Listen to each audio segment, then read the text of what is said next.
નમસ્કાર મિત્રો, astrologer Jamnagar channel આપ સૌનું હાર્દિક સ્વાગત કરે છે. મિત્રો, આજનો બહુ જ સુંદર વિષય, શ્રીયંત્ર પાસે કયા 5 રત્નો રાખવાથી મા લક્ષ્મીની પ્રાપ્તિ થાય છે. સાથે મિત્રો, કયા મહિનાની અંદર, કયા વારની અંદર અને કયા સમયની અંદર અને કયા મંત્રથી મા લક્ષ્મીની આરાધના કરવાથી આપણા ઘરે અઢળક લક્ષ્મીનો વધારો થાય છે, મા લક્ષ્મીની કૃપા થાય છે. આવો સુંદર વિષય લઈને આજ તમારી સમક્ષ મૂકી રહ્યો છું. મિત્રો, આ શ્રીયંત્ર પાસે આ 5 રત્નોનું મહત્ત્વ પણ તમને આજ આ વિડીયોની અંદર ખાસ મિત્રો બતાવીશ. તો મિત્રો, ખાસ કરીને એસ્ટ્રોલોજર જામનગર ચેનલ સબસ્ક્રાઈબ કરવું ભૂલશો નહીં. મિત્રો, લાઈક જરૂર કરજો. અને મિત્રો, આપના મૂંઝવતા જ્યોતિષના કોઈ પણ પ્રશ્નો હોય તો મિત્રો કોમેન્ટમાં જરૂર લખજો. સાથે મિત્રો, આપને કોલ પણ જરૂર કરજો. મિત્રો, શ્રી યંત્રનો સંબંધ વૈભવ, સંપત્તિ અને શક્તિનો હોવાનું મનાય છે. આધ્યાત્મિક ગ્રંથોમાં આ શક્તિના વિભિન્ન નામ પ્રાપ્ત થાય છે.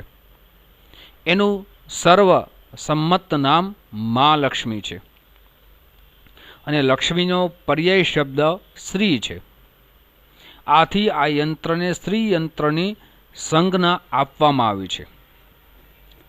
તંત્ર શાસ્ત્રના અંતર્ગત 10 મહાવિદ્યાના વર્ણિત ત્રીજી મહાવિદ્યા ષોડશી ને શ્રી વિદ્યાનું સ્વરૂપ માનવામાં આવ્યું છે.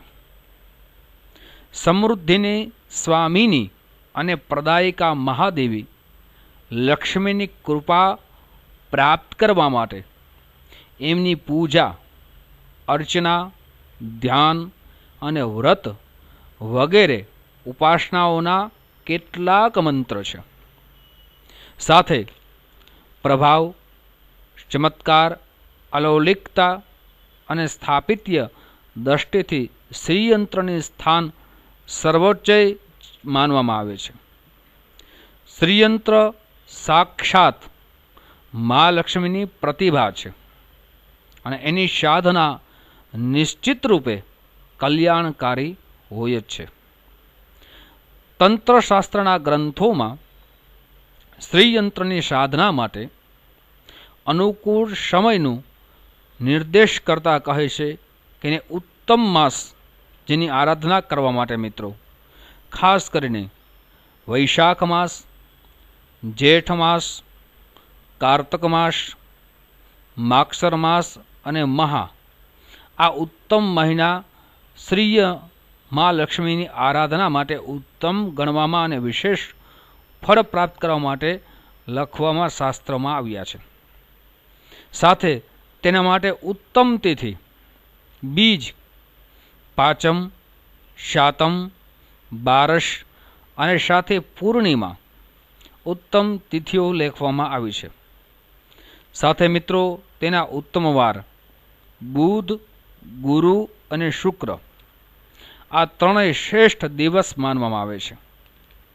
સાથે મિત્રો, ચૈત્ર અને આસુની નવરાત્રિમાં એકમથી માંડી નવમી સુધી અને ધનતેરસથી કાર્તક સુદ બીજ સુધીનો સમય યંત્ર સાધના માટે સિદ્ધિદાયક બની રહે છે. શ્રીયંત્રની સાધના થાય તો નિશ્ચિત રૂપથી મા લક્ષ્મીની કૃપા પ્રાપ્તિનો અનુભવ થાય જ છે. સાથે મિત્રો, વિઘ્ન, બાધાઓ અને અભાવનું નિવારણ કરી અને સમૃદ્ધિ આપવામાં આ યંત્ર બહુ ઉત્તમ અને ફળદાયક પ્રમાણિત થયું છે. શાસ્ત્ર પ્રમાણે સોનાનું શ્રીયંત્ર શ્રેષ્ઠ કહેલું છે. સાથે આ આજીવન ઉર્જા પ્રદાન કરે છે. તેવી રીતે ચાંદી અને તાંબો સાથે પંચધાતુના શ્રીયંત્રનો પણ ઉલ્લેખ શાસ્ત્રમાં જોવા મળે છે. યંત્ર અલગ અલગ પ્રકારના હોય છે. તેમાં પિરામિડ પ્રકારના યંત્રને મેરુ શ્રીયંત્ર કહેવાય છે. તેવી રીતે જમીન ઉપર સપાટ બનેલું યંત્રને ભૂપૃષ્ઠ યંત્ર કહેવાય છે. સાથે કાચબાની પીઠની જેમ ઉપસેલા યંત્રને કચ્છપુષ્ટ યંત્ર કહેવાય છે. દરેક યંત્ર ઉર્જા ત્યારે જ આપે જ્યારે તેનું યોગ્ય પ્રાણ પ્રતિષ્ઠાને પૂજન બરાબર રીતે થાય તો. મિત્રો, હવે શ્રી યંત્રની પૂજા વિશેષ તમને આજ કહું છું. શ્રી યંત્રને શુદ્ધ જળથી સ્નાન કરાવી સાથે પ્રાણ પ્રતિષ્ઠા કરી 16 ઉપચાર દ્વારા પૂજા, પંચામૃતથી અભિષેક કરી શ્રી સૂક્તનો પાઠ કરી ત્યારબાદ સ્વચ્છ કપડાથી સાફ કરી સાથે એમને ગંધ આદિ પૂજા કરી ઋતુ પ્રમાણે ફળ અર્પણ કરી અત્તર લગાડી ત્યારબાદ તે યંત્ર ઉપર રોજે રોજ 11 માળા કરવામાં આવે તો ચોક્કસ રીતે લક્ષ્મીની પ્રાપ્તિ ચોક્કસ રીતે થાય છે. મિત્રો, આ મંત્ર આપણે કહું છું, ખાસ કરીને લખી લેજો. આપના ઘરની અંદર ચોક્કસ મા લક્ષ્મીની કૃપા ચોક્કસ થશે. તો મંત્ર બરાબર લખજો મિત્રો. ઓમ શ્રીમ હ્રીમ ક્લીમ મહાલક્ષ્મીએ નમઃ. આ સાધના, આ મંત્ર અથવા આ પ્રાણ પ્રતિષ્ઠા શ્રી યંત્રની સ્થાપના માટે ઉત્તમ યોગ તો કે ગુરુ પુષ્ય યોગ હોય તો ઉત્તમ ફળદાયી બને છે. સાથે રવિ પુષ્ય યોગ હોય તો પણ ઉત્તમ ફળ પ્રાપ્ત થાય છે. સાથે પૂર્ણિમાના દિવસે પણ કોઈ પણ શુભ વારે અથવા શુક્રવારે શુભ ઉત્તમ મુહૂર્ત જોઈ અને આ યંત્રની સ્થાપના કરવાથી પણ ઉત્તમ ફળદાયી બને છે. મિત્રો, ફરીથી એક વખત કહું છું કે આ એસ્ટ્રોલોજર જામનગર ચેનલ નવા નવા વિષય લઈ આપના જીવનમાં નવા નવા પ્રયોગ આપું છું. મિત્રો, એ પ્રયોગો કરવા દ્વારા આપના જીવનમાં સુખમય, આનંદમય, પ્રગતિમય બની શકે એવા વિડીયા આપની સમક્ષ મૂકી રહ્યો છું. મિત્રો, તો ખાસ કરીને આ ચેનલ સબસ્ક્રાઇબ કરવું ભૂલશો નહીં. મિત્રો, લાઈક જરૂર કરજો. જ્યોતિષને અનુલક્ષીને કોઈ પણ પ્રશ્ન હોય તો મિત્રો જરૂર કોમેન્ટમાં લખજો અથવા કોલ કરજો.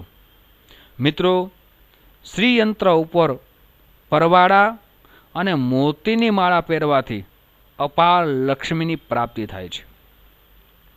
સાથે શ્રી યંત્રને ચાંદીમાં બનાવી સિદ્ધ કરી ગળામાં ધારણ કરવાથી દરેક ક્ષેત્રમાં સફળતા પ્રાપ્ત થાય છે. શ્રી યંત્ર પાસે 5 રત્નો કહું છું મિત્રો. ખાસ કરીને આ 5 રત્નો અર્પણ કરવાથી પણ આપના ઘરની અંદર મા લક્ષ્મીની અપાર કૃપા થશે. શ્રી યંત્ર પાસે માણેક એટલે કે સૂર્યનું રત્ન, મોતી એટલે ચંદ્રનું રત્ન, પોખરાજ એટલે ગુરુનું રત્ન, પરબાળું, આ 5 રત્નો રાખવાથી ઘરમાં સુખ, શાંતિ અને સમૃદ્ધિની પ્રાપ્તિ ચોક્કસ થશે.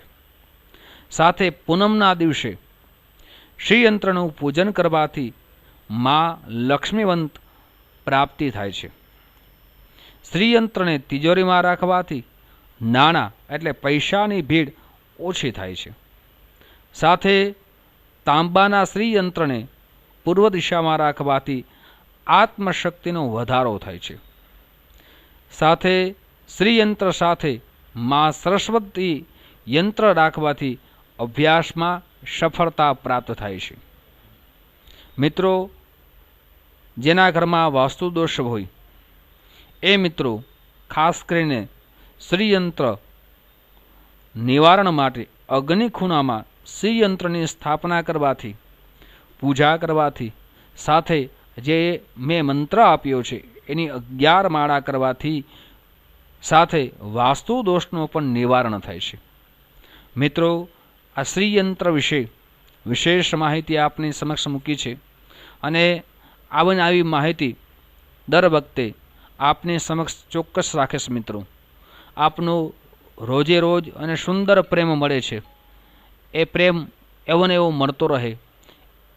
અને મિત્રો, ખાસ આપનો આભારી છું. મિત્રો, આ ચેનલ સબસ્ક્રાઇબ કરવી ભૂલશો નહીં, લાઈક કરવી ભૂલશો નહીં. અને મિત્રો, જરૂર આપને વિડીયો સુંદર લાગે તો આપના મિત્રોને, સગા વાલા સ્નેહ મિત્રોને શેર જરૂર કરજો.